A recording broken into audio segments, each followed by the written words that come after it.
জয় রাম, জয় গোবিন্দ। ভগবান সর্বত্র সমপ্রকৃতির আশ্রয় নিয়া বিলাস করিয়া থাকেন।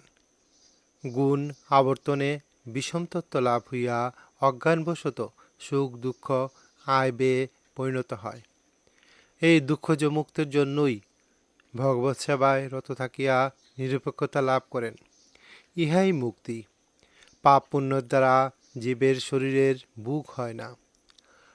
প্রাক্তন লব্ধর জন্য হইতেই ব্যাধি সকল আক্রমণ করে। সমস্তই গ্রহবৈগুণ্য মাত্র। কালচক্রের গতি অনবরত পরিক্রম করিয়া থাকে। যখন যে সত্তা উপভোগ অধিষ্ঠান থাকে তাহাই ভোগে লিপ্ত হয়। জয় রাম, জয় গোবিন্দ। গুরু কৃপাহি কেবলম। ধন্যবাদ সবাইকে। বেদবাণী তৃতীয় খণ্ডের ৪৬তম পত্রাংশ। জয় রাম, জয় গোবিন্দ।